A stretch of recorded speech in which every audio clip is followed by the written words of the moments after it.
আশা কৰো সকলোৰে ভাল। তো আজিৰ ভিডিঅ'ৰ টপিকটো হৈছে যে হোমিওপ্যাথিক ঔষধ। এই যে বগা বগা কিছুমান বড়ি আমাক খাবলৈ দিয়ে আমাৰ জ্বৰ হলে বেমাৰ চেমাৰ হলে, সেই বড়িবোৰ আমাৰ বেছিভাগে ইউজ কৰে, ময়ো কৰো, আমাৰ ঘৰতো কৰে, আপোনালোকৰ কোনে কোনে কৰে জনাব। তো সেই ঔষধবোৰ আচলতে যে আমি খাওঁ, বহুতে কয় যে এইবোৰ কি খোৱা, মানে হস্পিটেলত যা ঔষধ আন ঔষধ খাই ল, এইবোৰ কি মানে হোমিওপ্যাথিক। তো বহুতে মানে যে এইবোৰৰ পৰা লাভ হয় আৰু বহুতে মানে যে এইবোৰ একো নাই, একদম মানে ভুৱা আৰু। কিন্তু আপোনালোকে মেইন কাৰণটো জানেনে যে এইটো একচুৱেলি আমি যে খাওঁ এইটো ফাইদামান হয় নে নহয়, আমি এনে খাওঁ নেকি। তো এই মই ভিডিঅ'টোত কম, কিন্তু ভিডিঅ'টো ষ্টাৰ্ট কৰাৰ আগতে আপোনালোকে যদি মোৰ চেনেলটো এতিয়ালৈকে ছাবস্ক্ৰাইব কৰে তেন্তে প্লিজ কৰি দিব, আৰু ছাবস্ক্ৰাইব সময়ত কাষৰে যিটো বেল আইকন থাকে নিশ্চয় ক্লিক কৰিব, যাতে মই আগলৈ দিয়া নতুন নতুন ভিডিঅ' পোনপ্ৰথমে আপোনালোকে পাব পাৰে। তো ভিডিঅ'টো ষ্টাৰ্ট কৰো। তো এই যে আমি বগা বগা বড়িটো খাওঁ, আপোনালোকে জানেনে এইটো আজি নহয়, 200 বছৰ আগতে আৱিষ্কাৰ হোৱা এটা বড়ি। তো এই 200 বছৰ আগতে আচলতে এজন জাৰ্মান বৈজ্ঞানিকে, অৰ্থাৎ জাৰ্মানীৰ এজন বৈজ্ঞানিকে, চেমুল হানিমেন নামটো মোৰ মুখত নাহি আছে, স্পেলিংটো চাই ল'ব।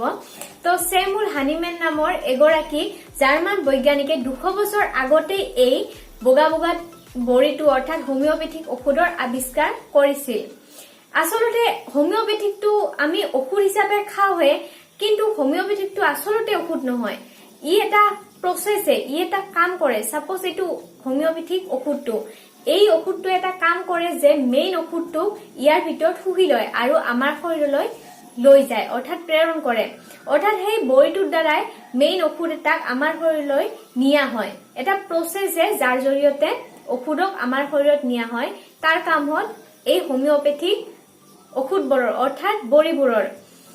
কিন্তু এইটো খাই বহুত টেষ্টি লাগে, একদম মইতো বহুত টেষ্টি পাওঁ, আপোনালোকে কেনেকুৱা পাই নাজানো।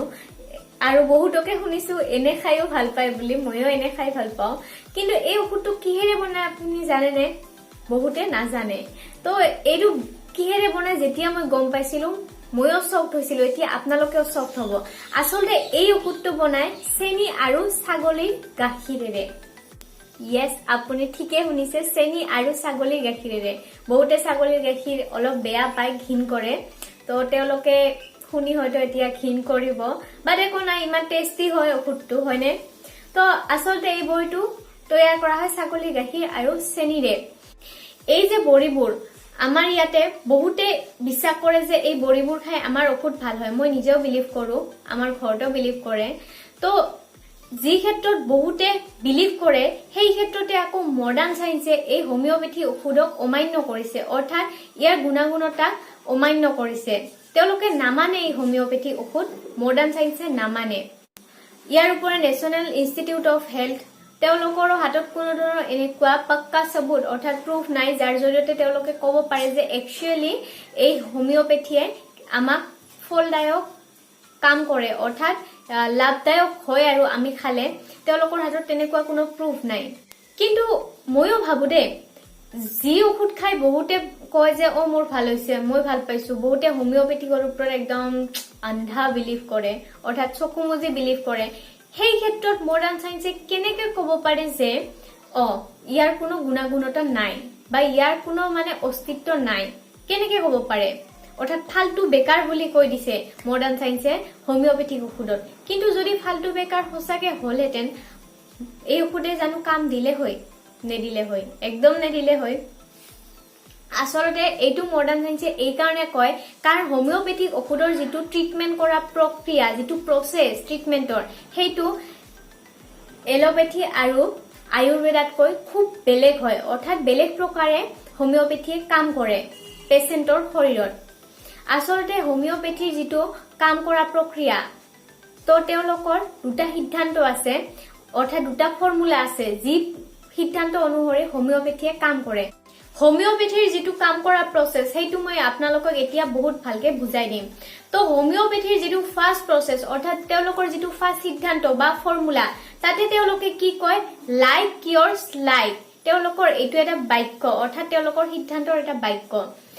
ইয়াৰ মানে কি হল আপোনালোকে বুজি পোৱা নাই তো লাইক ইয়োৰছ লাইক হল আপোনালোকে নিশ্চয় শুনিছে কৰবা নহয় কেতিয়াবা যে বিষেৰে বিষক কাটিব পাৰি তো সেম প্ৰসেস এওঁলোকৰ চিকিৎসা কৰাৰ মেথডটো অৰ্থাৎ তেওঁলোকৰ মতে এজন যদি জ্বৰ হোৱা পেশেন্টক জ্বৰ হলে কি হয় আমাৰ চকুৰে পানী ওলায় নাকেৰে পানী ওলায় আৰু পিয়াজ খালেও আমাৰ কি হয় চকুৰে পানী ওলায় নাকেৰে পানী ওলায় যদি আমি খুব ধৰা পিয়াজ খাও তো দুটাই কন্ডিশনটো বেলেগ মোৰ জ্বৰ হৈছে সেইভাবে চকু পানী নাকৰ পানী ওলাইছে আৰু কাৰোবা এজনৰ পিয়াজ খাইছে খুব ধৰা পিয়াজ এটা তেওঁৰ চকুৰে নাকেৰে পানী ওলাইছে তো দুটা কন্ডিশন বেলেগ বাট ইয়াৰ সিম্পটমস দুটা একে হয় তো তেতিয়া মোৰ জ্বৰ হৈছে মোক যদি পিয়াজ খুৱাই দিয়া হয় তেতিয়া মোৰ জ্বৰ ভাল হৈ যাব এওঁলোকে এনেকুৱা মানে এতিয়া আপুনি বুজি পোৱা নাই মই গম পাইছো তো আকৌ এটা এক্সাম্পলেৰে মই বুজাব চেষ্টা কৰিম আপোনালোকে এটো জানে যে কফি খালে আমাৰ টোপনি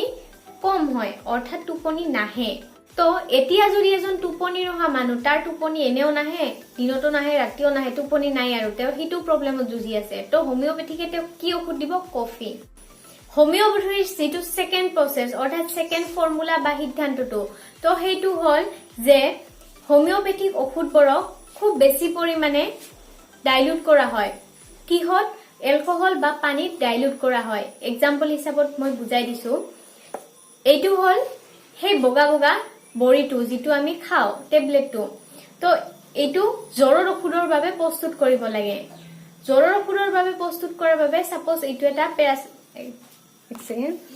এটা পেৰাচিটামল তো এই পেৰাচিটামলটোৰ পৰা এক চামুচ ঔষধ উলিয়াই এই বগাটোত লোৱা হল অৰ্থাৎ বগা গুটিটোত ঢালি দিয়া হল তো লগে লগে বগা গুটিটোৱে ইয়াৰে এক চামুচ পেৰাচিটামল খুহি ললে এতিয়া পেৰাচিটামলৰ কাম নাই তো খুহি ললে লোৱাৰ পিছত এতিয়া এই বগা বড়িটোৰ ভিতৰত কি আছে পেৰাচিটামল আছে অৰ্থাৎ জ্বৰ ভাল হোৱা ঔষধটো আছে তো এতিয়া এই ঔষধটো কি কৰে তেওঁলোকে এলকহল বা পানীত দি দিয়ে আৰু এটো খুব বেছি পৰিমাণে ডাইলুট কৰে তো ডাইলুট কৰাটোৱে হল ইয়াৰ সেকেন্ড মেথড অৰ্থাৎ ফৰ্মুলা কিন্তু ডাইলুট কৰাৰ পিছত এই ঔষধটোত ডাইলুট কৰাতে ইয়াতে যে এক চামুচ পেৰাচিটামল দিছিল ডাইলুট হোৱাৰ পিছত ইয়াৰ ভিতৰত কিন্তু এক চামুচৰ আধা চামুচৰ পেৰাচিটামল নাথাকে অৰ্থাৎ আপুনি যদি 4 ভাগ দিছিল ইয়াতে পেৰাচিটামল তাৰে মাত্ৰ এভাগহে লাষ্ট পৰ্যায়ত অৰ্থাৎ ফাইনেল ষ্টেজৰ ঔষধটোত ৰৈ যায় সেইভাবে মডাৰ্ন সায়েন্সে কয় যে এই ঔষধবোৰক যদি আমি লেবত টেষ্ট কৰো তো লেবত টেষ্ট কৰিলে ইয়াৰ ভিতৰত এই বগা গুটিবোৰৰ ভিতৰত জাস্ট অলপ কণিকাহে পোৱা যায় মেইন ঔষধৰ তো কেনেকে কাম কৰিব বেমাৰৰ ক্ষেত্ৰত সেইভাবে এই মডাৰ্ন সায়েন্সে এই ঔষধক অমান্য কৰে কিন্তু ইয়াৰ বিপৰীতে হোমিওপ্যাথিয়ে কি কয় যে ডাইলুট কৰাৰ ফলত ইয়াৰ গুণ বৃদ্ধিহে হয় যদিও ঔষধৰ পৰিমাণটো ইয়াত কমি যায় কিন্তু ইয়াৰ গুণাগুণটো বৃদ্ধি হৈ যায় তো যিমানে ডাইলুট কৰা সিমানে পৰিমাণটো গুণাগুণটো বৃদ্ধি হৈ যায় এয়া হৈছে হোমিওপ্যাথিৰ সেকেন্ড পৰ্যায়ৰ অৰ্থাৎ ফৰ্মুলাৰ যেটো গঠন অৰ্থাৎ প্ৰক্ৰিয়া হেতু যে তেওঁলোকৰ ডাইলুট হিচাপত ঔষধৰ পৰিমাণ গুণাগুণ বৃদ্ধি কৰে তো ভিডিওটো চাই যদি ভাল পালে তেন্তে লাইক কৰক শেয়াৰ কৰক কমেন্ট কৰক ইয়াৰ উপৰিও আপোনালোকৰ কোনে এই হোমিওপ্যাথিক ঔষধত বিলিভ কৰে হোমিওপ্যাথিক ঔষধ খায় আৰু কোনে নকৰে মোক কমেন্ট কৰি জনাব তো ঠিক আছে ফ্ৰেণ্ডছ নাও বাই বাই টেক কেয়াৰ